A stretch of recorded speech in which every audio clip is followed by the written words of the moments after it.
I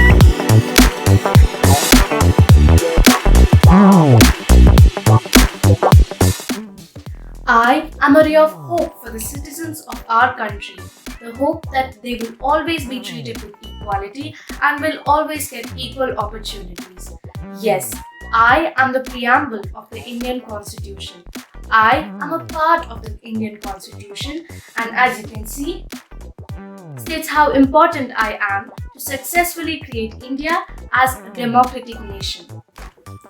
I have justice in order to create a society where there is no discrimination on the grounds of caste, creed, gender, religion, etc. This is provided by the various provisions of the fundamental rights provided by the Indian Constitution. A country without liberty is like a body without a soul. I guarantee every citizen liberty in all activities as this is the most fundamental human right and it is a vital role in one's individual physical freedom. Let's come to why fraternity is added in it.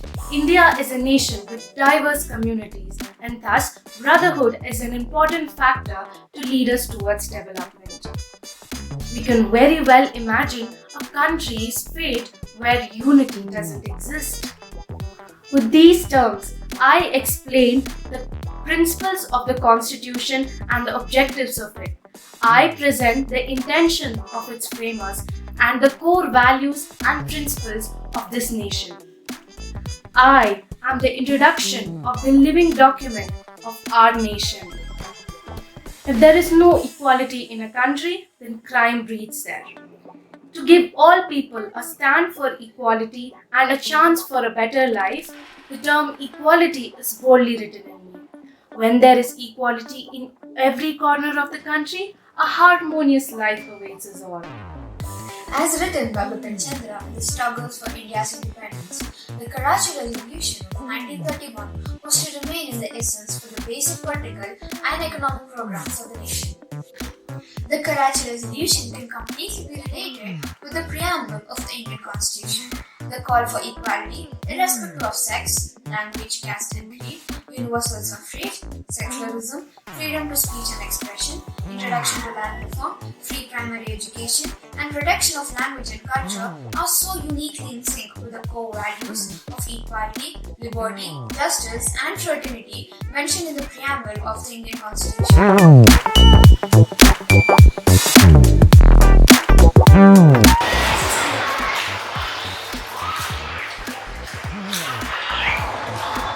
Here today, I, Danny, along with my friends, are here to present a skit on untouchability and temple entry movement. There were two friends, Ramaya from a Dalit family and Gopi Shetty from a Vaisya family. They both went to the temple. While entering the temple, one of the priests stopped them and insisted Ramaya not to enter the temple.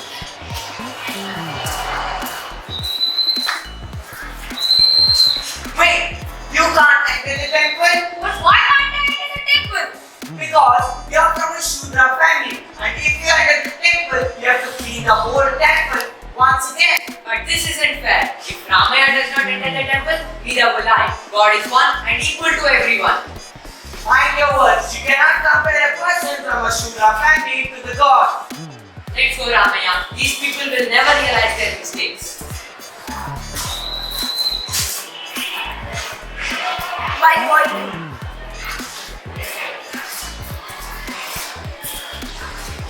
First of all, who started this? The people started this, and it will only end when people realize their mistakes.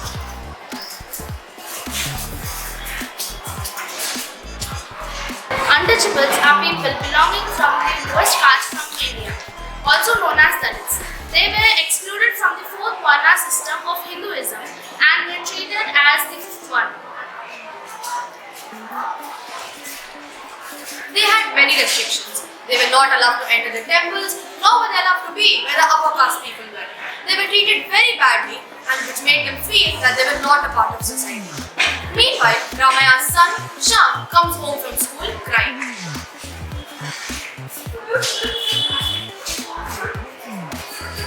Hurry! What happened, Kristen? Why are you crying? Why should I sit outside the classroom? Then why don't you tell your guru about it?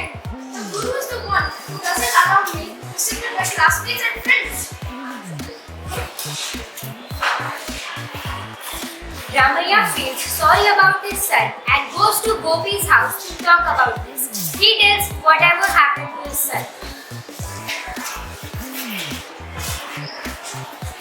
You know what Dr. B.R. Ambedkar? Yeah, I have heard of him. He wishes equal rights to all the castes. Yes, I've just heard that he is planning to take all the Shudras and enter the temple to stop this inequality. Then why don't we go and join them? Yeah, that's a good idea. Let's go.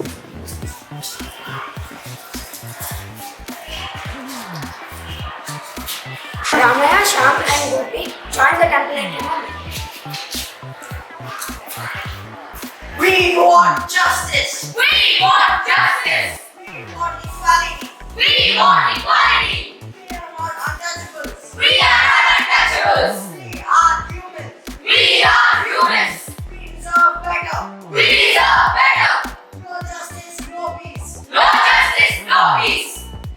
रुक जाओ, कहाँ चले आ रहे हो? घोर अनर्थ हो जाएगा। They are also humans. We deserve equality. हम भी आ सकते हैं. We are humans just like you, but you don't have any humanity.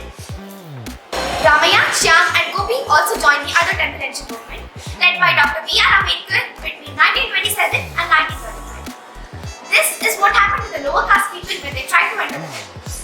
Dr. B.R. Ambedkar couldn't tolerate this. So, he started a protest against this, which further became a national movement. This movement sparked the idea of special privileges for this group.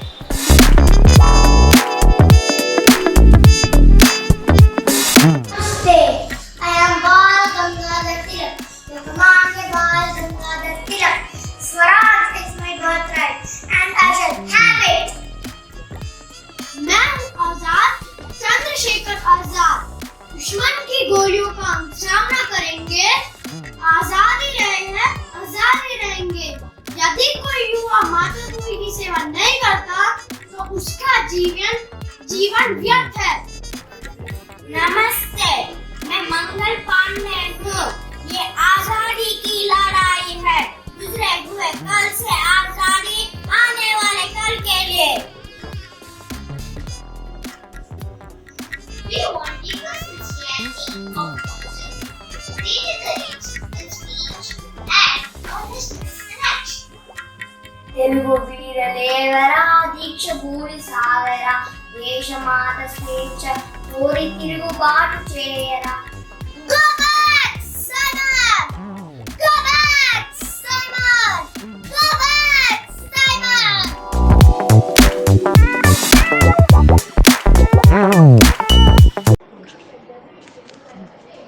General elections were held in India between 25th October 1951 and 21st February 1952. They were the first elections to the Lok Sabha after independence in August 1947. It was conducted under the provisions of the Indian Constitution, which was adopted on 26 November 1949. Elections to most of the state legislatures took place simultaneously. A total of 1,949 candidates competed for the 489 seats in the Lok Sabha. More than 173 million people out of an overall population of about 360 million people were eligible to vote, making it the largest election conducted at the time. The voter turnout was 45.7%. The Indian National Congress won a landslide victory, winning 364 of the 489 seats and 45% of the total votes polled. This was over 4 times as many votes as the second largest party. Jawaharlal Nehru became the first democratically elected Prime Minister of the country.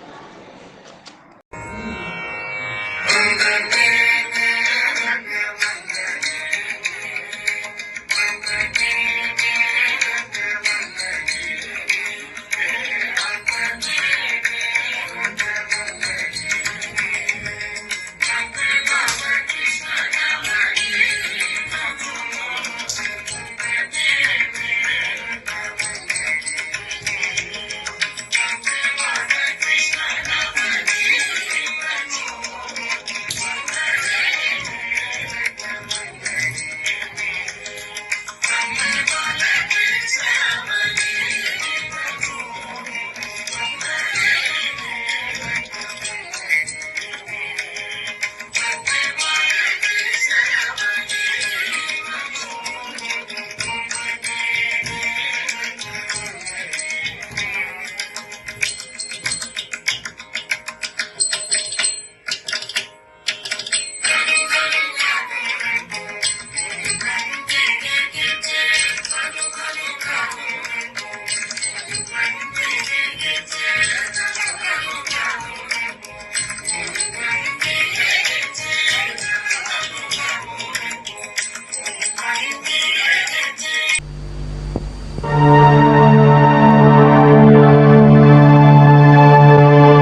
सुर मेरा तुम्हारा तो सुर बने हमारा।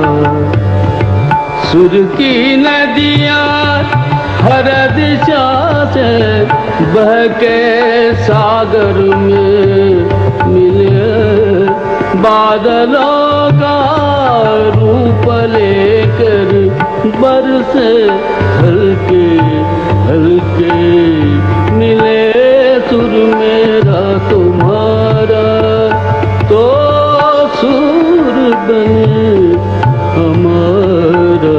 मिले सुर मेरा तुम्हारा।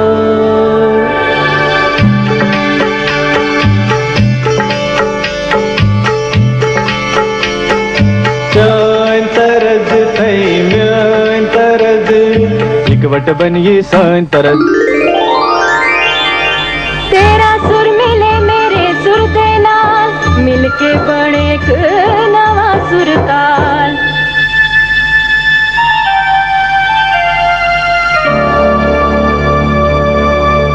मिले सुर मेरा तुम्हारा तो सुर बने हमारा।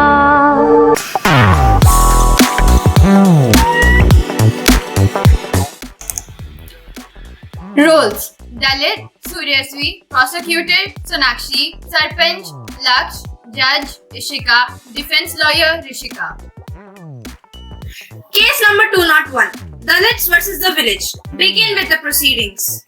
These people have decided to build an educational institution in a place where they shouldn't be building one. Do you own the plot? Here are the documents, Your Honor.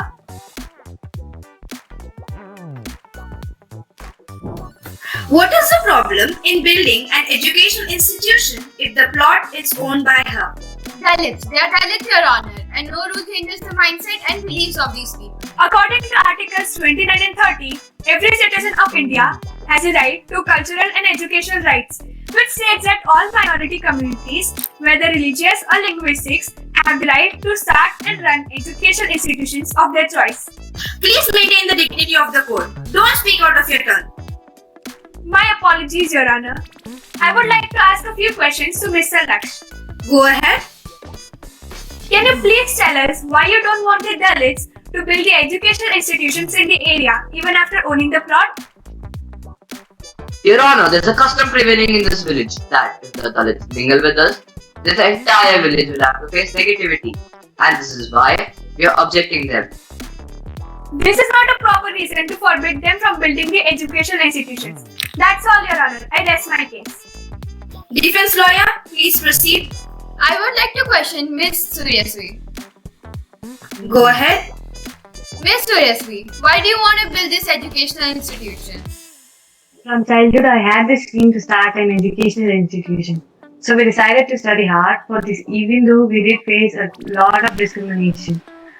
We did not give up on our thought. We surveyed the locality and found out there are many in need of a Urdu medium educational institution. This is what is troubling the villagers. I rest my case. As per the proceedings, I conclude that Suryasvi should be given her rights according to Article 29 and 30 and Laksh to be given a penalty of Rs 10,000. Court is now adjourned. Through this small incident, we can observe the following laws. 1. Cultural and educational rights as stated by our defense lawyer, Rishika. 2. Right to constitutional remedies as the Dalits approach the court for their justice. 3. Right to equality is seen as even though they were Dalits, they were given equal importance and were given justice. 4. The fundamental duty, that is to abide by the constitution, is being followed. Hello, hi, namaste. This is your RJ Smiley Suhas from grade 8 on your one and only St. Michael's favorite radio station 92.7 FM. Today I am very excited to get a chance to share a few words about the importance of the constitution of our country. 26 November, the day when the Indian Constitution was adopted by the Constitution Assembly. Surprisingly, you know what? The Indian Constitution is the lengthiest constitution in the world. It consists of 448 articles, 25 parts and 12 schedules.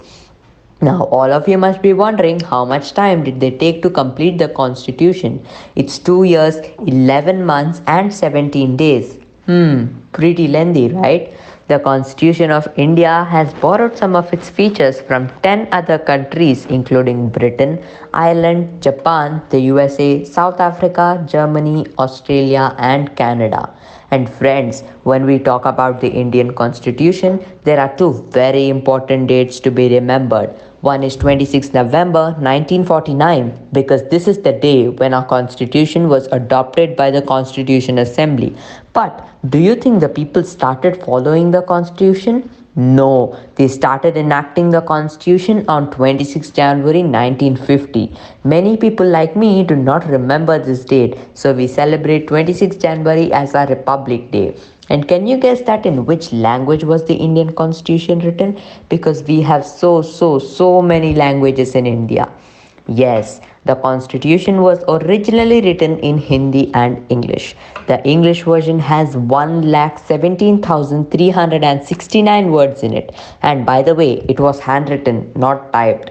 Our constitution took inspiration from various other constitutions such as the US, USSR, UK, France, and many more. Shouldn't we be proud of our country? Now, can you all guess where would this important book be stored? I know many of you all might not be knowing, but let me tell you, it is stored in a special helium filed case in the Library of the Parliament of India. So that's all for today, guys. Meet you tomorrow. Until then, stay tuned on 92.7 FM. This is your Smiley Suhas signing off. Take care and stay safe.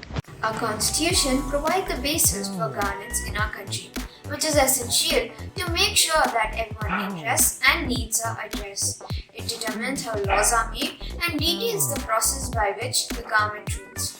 As Benjamin Franklin once said, the Constitution only gives us the right to pursue equality and freedom. You have to catch it yourself. We should be well aware, as citizens of India, what rights our Constitution provides us with. Constitution not only imparts the right but also the duties.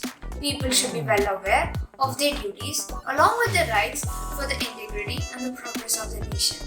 Obligation of all fundamental duties in the Constitution should be the supreme duty of all citizens of India.